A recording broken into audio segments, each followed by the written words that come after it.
Yeah, so Yale, these are some of the stats for the class of 2024.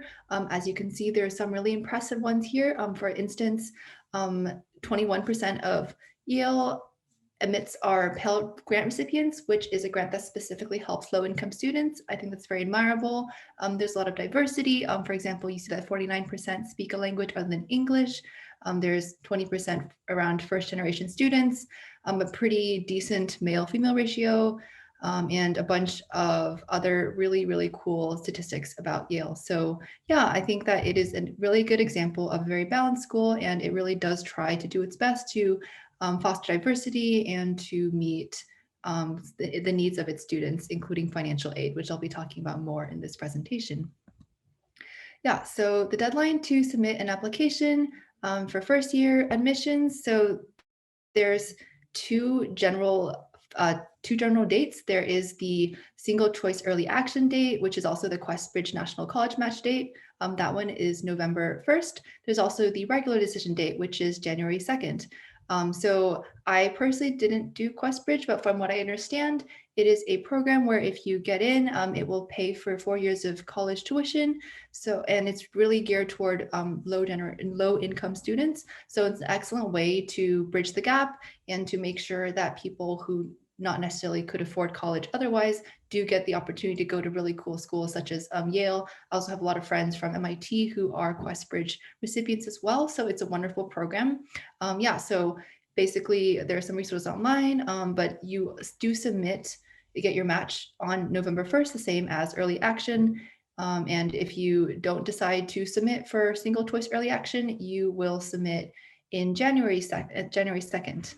So I'll talk a bit more about what specifically early action is and the difference between early action and early decision later in this presentation. Yeah, so basically single choice early action and regular action. So basically this is a process where you can you decide that, okay, so this is a process that is in both Yale and other schools as well. So early action, specifically restrictive early action, is when you promise the school, like, I will only apply to you, I won't apply to any other schools early action. However, on the flip side, when you do get your decision, like if you get accepted, you don't have to go to that school. You can also apply to other schools and then make your final decision later. So this is really important because this allows you, as you can see here, to compare financial aid offers in the spring versus if you had only applied and to something called regular early decision, you would be bound to that school and your financial aid might not be as generous. So schools like, I believe, Yale and Harvard and I think Stanford also have this restrictive early action, which is, again, you're not bound to go to the school, but you are bound to only apply to that school in the early round. Some schools instead choose unrestricted early action, I guess. So for example, I know MIT does offer that, which means that you can apply to MIT early, but you can also apply to other schools as well early. So that's like another choice. It's very school by school. And there's early decision, which is a bit more restrictive than restrictive early action. This one, I believe, is in, like, for example, Dartmouth, where if you do apply to their early cycle and you get in, you have to go there. So yeah, different schools have different policies. Yale happens to have single choice early action for its early cycle. Yeah, so what exactly do you need to do to submit your application to Yale? So yeah, Yale gives you the option to use the common application with some specific questions. You can also use the coalition application, the QuestBridge application. So the QuestBridge one is the one that I mentioned previously, where it's a special program where if you do get matched and you do get an offer, then you are able to use that to fund your entire years of tuition. Common application is a very common application with most, I think, schools in the US do offer this. Basically, it makes it so that you just have to answer one essay question that you can send to multiple schools. Specific schools will also have other supplements. For example, the Yale one does have some other more Yale specific questions that you can answer, that you should answer as well. Yeah, so additional requirements, there's application fee. You can also apply for a fee waiver if your situation merits it. Also recommendations. So I got mine from my AP biology teacher and my AP Spanish teacher and my counselor. So definitely make sure while you're going through high school to establish good relations with your counselor and with some teachers that you might like and that you might want to write this recommendation. Obviously, they also do require that you include your report with your transcript to look at your grades. Usually, I guess they do ask for ACT and SAT, but in the 2021 fall cycle, that is not required. And also they ask for a mid-year report. So that is due when at the end of the first semester, if your school's on a semester system, usually in December or January, when those term grades are available. So those are some things to consider when you are doing your application. Yeah, so what exactly is required for testing?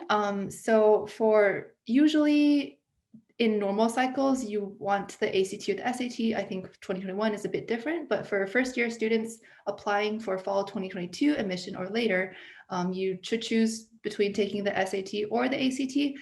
I'm not really sure there is a clear advantage to taking one over the other. I know different people do very differently. Some people do better on the SAT, some people do better on the ACT. So if I were you, I would definitely take practice tests both in the SAT and in the ACT, and then kind of decide what works better for you and your strengths, for sure. Yeah, so again, just to reiterate, standardized tests are not the entirety of your application.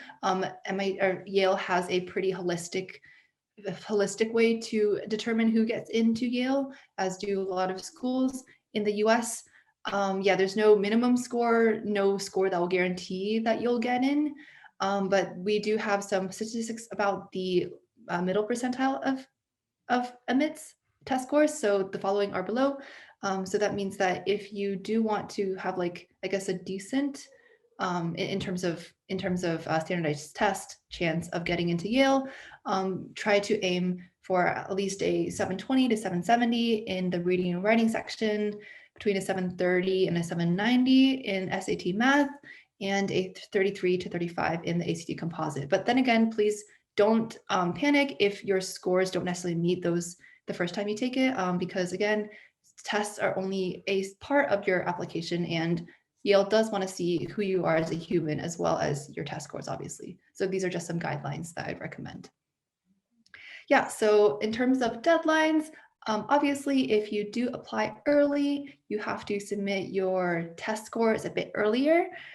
So if you look at this chart, if you apply early action, you have to submit the ACT and SAT in October and potentially in November, but don't bank on taking that at the latest time, because there are sometimes delays that can result in your scores coming back later than expected. And if that's the case, you don't want to get screwed over by that. So always aim to take your test early if you can. Something else to consider is some people do take these tests over again if they don't believe they like their score the first time. So it is always in your advantage to try to take a test earlier rather than later, because you can always retake it later if you don't think that your first score, it represents your abilities to the fullest. Yeah, TOEFL, you can take in November. I believe TOEFL is I think it's the language test that internationals have to take. I personally am not international, so I'm not too familiar with it, but yeah, just make sure that you keep these deadlines in your mind as you are applying, because no one wants to get screwed over by missing deadlines, of course. Yeah, so for regular decision, those are February for the ACT, December for the SAT, and January for the TOEFL. Those are some dates to keep in mind as well. And yeah, for the QuestBridge National College Match, that application deadline is, or sorry, those scores for the application is September for the ACT and October for the SAT. Yeah, so you definitely can, you can consider trying to take in November for the early action program as well, but there is a chance that you might not get those test scores back in time to submit them for consideration, because early action submits earlier, the admissions officers also deliberate earlier, and decisions comes back earlier. So that entire process is shifted forward a bit. Yeah, so Yale, like some other schools, also has a section where you can put supplemental materials. So yeah, these are pretty, it's definitely not required, first of all, but a lot of people do these. So if you happen to have some kind of talent that you can't convey by just writing, definitely consider preparing a supplement. And like other schools as well, because multiple schools do like if people submit these supplemental materials, if you prepare this for Yale, you can also submit the same thing to, like, I believe, I know MIT had one because I submitted for MIT. I think Yale also does, like, other schools as well. So the work that you would use to prepare this supplement would not be just for Yale, it'd be for the other schools that also accept these materials. Yeah, so basically, there are all sorts of things that supplemental materials can be. For example, like if you sing, if you play the piano, if you dance, if you make art, if you do research, and everything else you can submit. So yeah, here are some examples. Yeah, so visual art, music, film, dance, academic work, and extra recommendations are definitely some components of what is accepted. So for example, I believe for Yale, I either submitted a music supplement because I used to play competitive piano, either that or I submitted a recommendation from a professor that I did research with in high school. I can't remember right now what I did, but yeah, it's definitely prudent to start thinking about this a bit early because obviously you want to prepare your best work for this supplement. So yeah, for example, if you worked with the professor on research or if you worked at an internship, definitely be sure to ask your supervisor early if they will write a recommendation for you. If you choreographed a dance or if you made a film, definitely polish that up. Make sure that you have like good lighting when you film, all that jazz. Yeah, so but it's definitely very open-ended. Like I have people, friends who also got into MIT and Yale and submitted like a maker portfolio. So kind of like they, for example, knew how to 3D print stuff. So they made like little cool figurines or things like that. So it's very open-ended. Yeah, it's like basically if you do have something submitted, but if not, like no worries. Like there are plenty of people who've gone into Yale, MIT, other schools without this particular supplement. Yeah, so next let's talk about financial aid because I know that is quite a big part of people's decisions and applications in terms of college. So Yale is one of the few schools in the US that are truly need blind even for internationals. And that is something that I really admire. I will say that I think, as far as I know, only like MIT, Harvard, Stanford, Yale, and Princeton, maybe a couple others. I know Amherst does as well. Like truly are need blind when it comes to all students, regardless of citizenship, regardless of origin, regardless of anything. So that's really great because it means that you don't just get like rich students who can afford to go to school. You get students who are genuinely passionate and who are good students and who are good people. Yeah, so oh, I see someone raised their hand. I believe if you have questions, you can put it in the Q&A or the chat, and I'll answer them at the end. If it's something that's more urgent, please feel free to message the other panelists as well, because I can't actually see, sorry, the panel right now, so I am not really sure what's the best way, but yeah, just a heads up. Yeah, so basically, back to financial aid. Yeah, it is, they will meet 100% of need-based demonstrated financial aid. So regardless of citizenship, regardless of immigration, so that's really good for like international students, really good for DACA students, really good for other stuff. Yeah, and basically if your families have a total gross income of less than 75,000, then you're not expected to make a contribution. So yeah, like a lot of Yale undergraduate families are not expected to contribute at all to their students' tuition. So that's really good in trying to level the playing ground and make it so that truly talented people can go to Yale without having to worry about how to pay off student loans, because those are quite hefty at times for sure. Yeah, so how exactly does that selection process work? What exactly does Yale look for in the admissions process? Yeah, so basically what Yale, so I will disclaimer, like I obviously am not a Yale admissions expert. I don't know exactly what they look for. I'll just speak from my perspective as someone who got into Yale, and hopefully this might be helpful. But yeah, they definitely are very holistic, but two questions that guide their admissions process is who is likely to make the most out of Yale's resources and who will contribute most significantly to the Yale community. Yeah, so above all, Yale is definitely, they pride themselves on academics. So they do look at people who did dive deep in academics while they were in high school. So for example, grades, even though they're not the entirety of application, they do matter quite a bit. They also look to make sure that you're not just like taking the easiest classes possible, but that you're taking like classes that you're passionate about and that are very varied and that you did well in them. So this is where I mentioned it is important to try to get your teacher recommendation to be good. They do really prioritize that. So definitely make sure that you try to find a teacher who really can speak for your work and for your impact. So for example, I mentioned that my two teachers were from my AP Spanish class and from my AP Biology class. So the reason why I chose those two is because for AP Biology, I actually did a bunch of biology competitions in high school. So I spent a lot of time studying in the biology room. Like my biology teacher knew, she was a coach for one of my competitions, like one of my teams on the competition. So she knew that I was passionate about biology and that I would hopefully be a good biologist if I ended up to go down that path. So that's one of the reasons why I asked her.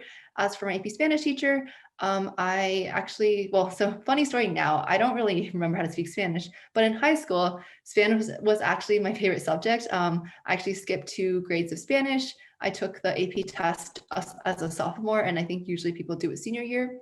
And I got the high score, the top score on that. So my AP Spanish teacher had actually been my Spanish teacher since freshman year. And she knew that like I was accelerating in Spanish and that I liked the subject and that I would read sometimes like Spanish translated novels for fun. So that was another reason why I chose her. So basically, like, even though, for example, like I knew pretty well that I would not be a Spanish major in college, it was still really useful for me to be able to choose teachers who could speak to my passion for academics and not just like, my particular passion for a particular subject, if that makes sense. But yeah, definitely it's different for everyone. Just like find what you are good at academically, what you like academically, and try to find teachers who can speak to that in their recommendations. As you probably can imagine, like Yale reviewers for essays and for recommendations definitely read a lot of these. So they will probably be able to tell if you're just like trying to phone it in. So just keep that in mind. Yeah, so again, like I said before, because it's holistic, there really are no minimum score cutoffs. Again, these are like kind of the recommended ones, like the middle percentiles. But yeah, obviously, basically, we do think that scores in tests aren't everything. Just keep in mind that if you somehow score like really, really well on your SATs and ACTs and don't really do that well in your regular curriculum, that won't necessarily save you. So just keep in mind that definitely this is holistic. So try to make sure that all facets of your application are as good as you can make them, but also keep in mind that like one bad facet probably won't make or break your application. So again, it's very holistic. There are so many different factors. It's really hard to tell. Like there's no guaranteed way to get into any of these universities for sure. But yeah, basically try to make it so that you are putting yourself in the best position to do so. Yeah, basically beyond just academics and beyond just test scores, we also do want to see like what you can bring to Yale, what uniqueness you can bring, I guess. So yeah, specifically like leadership would be useful. Kind of like getting to know you more as a person would be useful. So for example, I can say that for my Common App essay, I wrote, I guess not about leadership, but I actually wrote about like running, because that's like something I really like to do. And I guess like even though it wasn't, strictly academic speaking, I think it told a story about like perseverance and about like, I guess, how I act when I'm passionate about something. So I think that was something that the admissions committee must have liked, I guess, because look what happened. But yeah, my point is that definitely, even though test scores and like grades do matter, of course.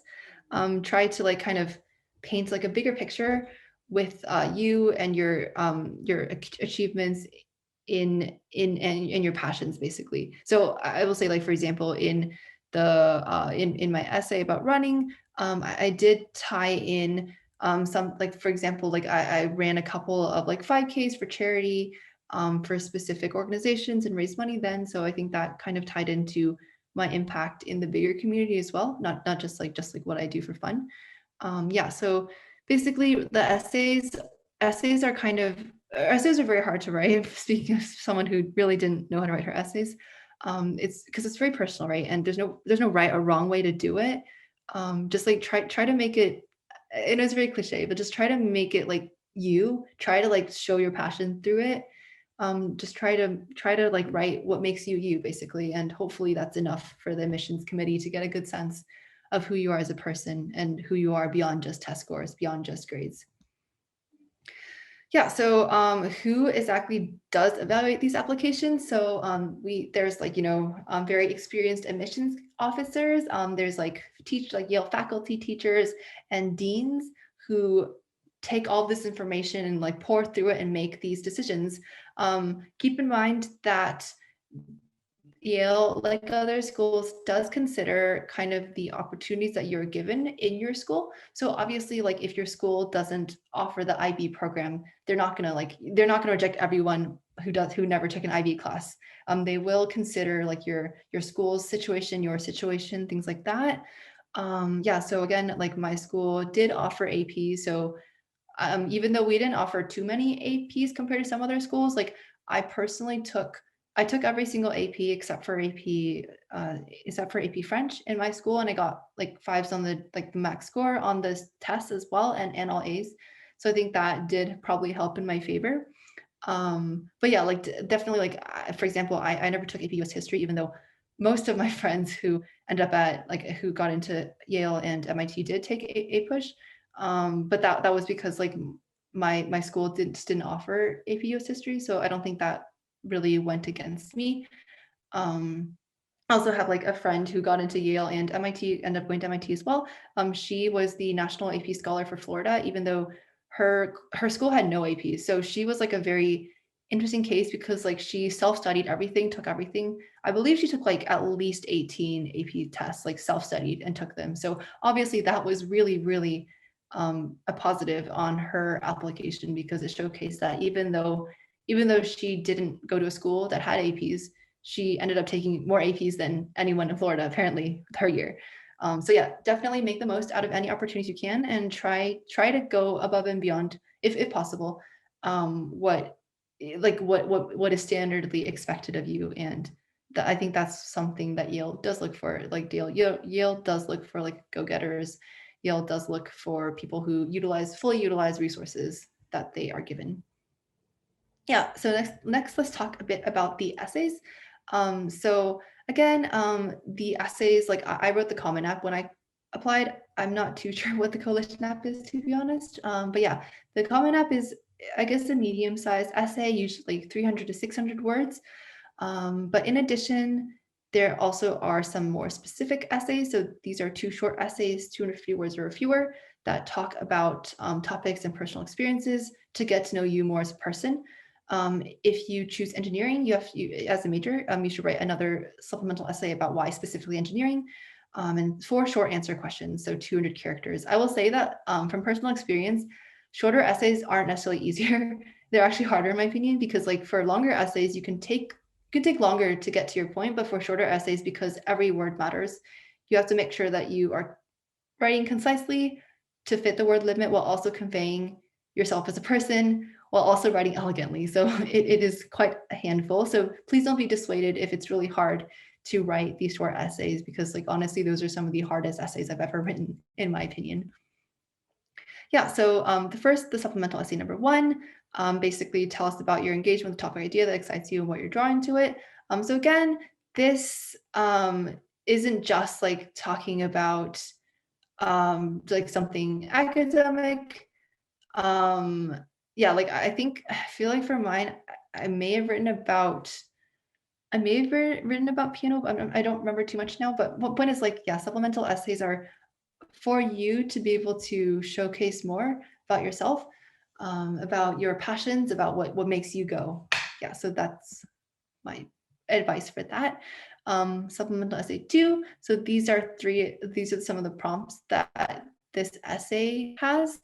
Yeah, so this kind of shows like more than just like academics, but also like your involvement in the community, or like your awareness of the world, or your experience being mentored, or like your experience and who has been influential in your life.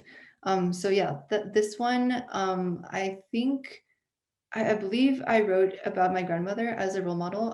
Also tied it back to running, because she used to be a professional runner, and unfortunately, I didn't get to spend too much time with her because she passed when I was in high school.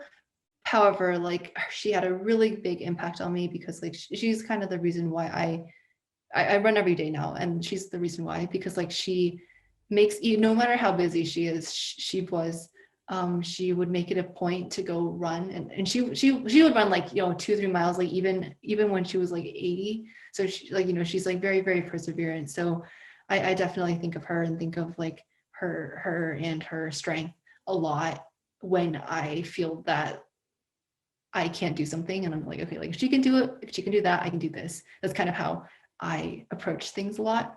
So yeah, that's like something that was, I guess, one of my favorite essays to write, because to be honest, it was less about me and more about like someone who had a profound impact on me. And I find it quite hard to write about myself personally. So again, if you are the same and you find it really hard to write from like yourself and your accomplishments, that's really, really normal. Like I think a lot of people, including people who got into these schools, go to Yale and other schools, they definitely have that feeling as well.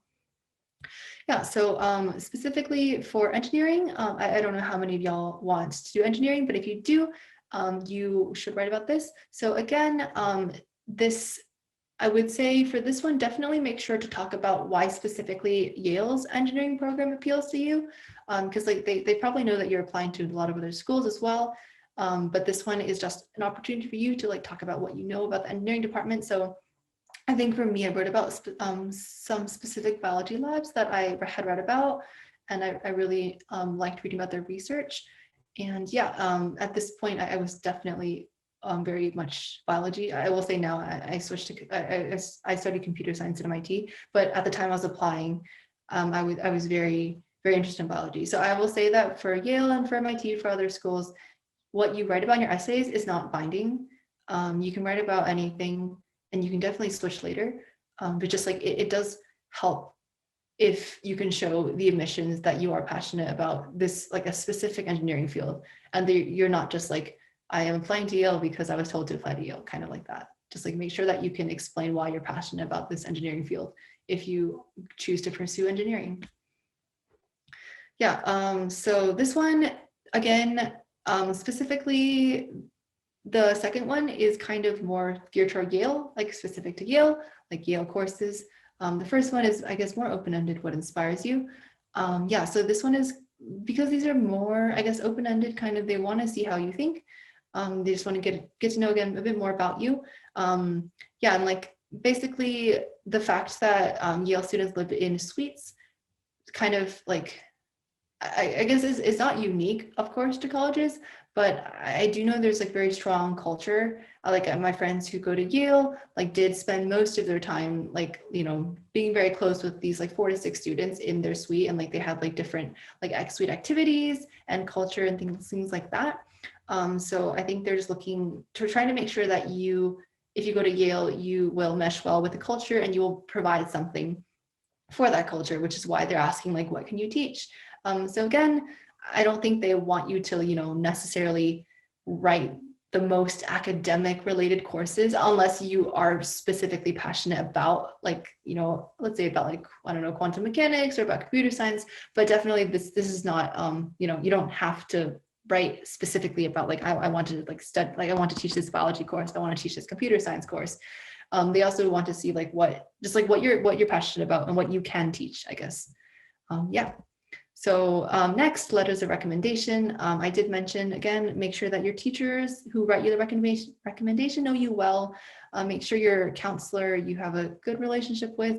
I will say that my counselor, I'm not sure, like, I think I may have made her life a bit more difficult throughout the years, but that was mostly because my school is kind of strict on prerequisites, but me and several of my friends, like we were always trying to get around the prerequisites and take classes that take AP classes while skipping the prerequisites. So I guess maybe this was a plus, but she did know me as that girl that, for example, like skipped Spanish, skipped intro bio, skipped chemistry, skipped a lot of things. But yeah, basically just be nice to your counselor. Like counselors are very useful, and they are your one-stop shop to, you know, college applications. So yeah, just like they can provide a lot of useful insight as well.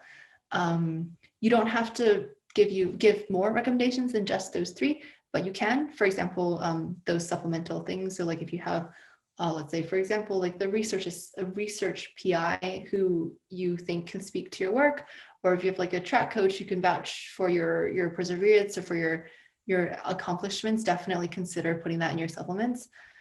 Yeah, so yeah, basically just be on good terms with your counselor and with the teachers that you want to write your recommendation.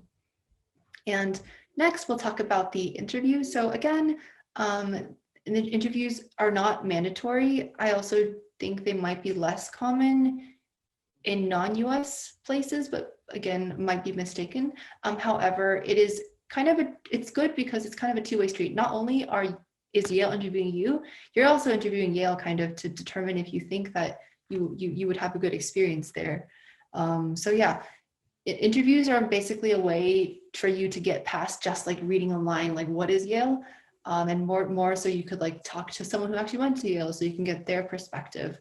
Again, these are evaluative, so this will be in your packet as well. I will say that I feel that usually interviews, from what I can tell, don't necessarily like supremely hurt you or supremely help you unless like you're unless you show a lot of red flags in your interview, or if you like really connect well with the interviewer. So again, please don't be too nervous if you go into these interviews. They are definitely very informal. Like I remember for mine, like I didn't have to dress up or anything. Like I think we just went to a coffee shop and talked, and like we were both in jeans and t-shirts, and it was very nice. But yeah, basically something just not just for this interview, but in general for interviews, like before you go in, make sure that you do have some questions that you want to ask the interviewer as well. Because like I mentioned, it's a two-way street. If you don't have anything to ask, you should try to come up with stuff to ask, because this is your best opportunity to get like a candid responses rather than just like what the admissions board tells you or what the website tells you. And if you can, definitely write a thank you note after, or like an email or something like that, just to show that you're appreciative of their time. Because again, like these interviewers, they're usually alumni. They're not paid for this. They're doing this because they want to be connected with the next generation of Yale students. So it is always good to show your appreciation and to show them that their time is valued. And again, if you can generate questions that are sincere to your interviewer, that also shows them that you're getting value out of the interview, and that will make them feel really good and really want to continue interviewing students, right? So again, it's kind of mutualism, like just the more that you can bring to the interview, the more you get out of it. But yeah, definitely quite informal. So please don't stress out too much about the interview. Just like, be nice, basically, that's all I can say. And think of good questions to ask. Yeah, so again, of course, because of Corona, all the interviews this cycle will be virtual. So yeah, basically, again, interviews are not mandatory. If you're not asked for interview, that's not necessarily bad at all. Yeah, no on-campus ones this year as well. Yeah, and because like I mentioned, because these are alumni, if you are in a place that doesn't necessarily have a lot of Yale alumni nearby, the probability of you getting selected for interview is probably lower. But yeah, then again, they're completely optional. If you don't receive one, that doesn't say anything about your application. It just like, if you do have one, just make sure to prepare well. But if you don't have one, don't stress out at all. It doesn't mean anything in terms of if you're getting into Yale or not.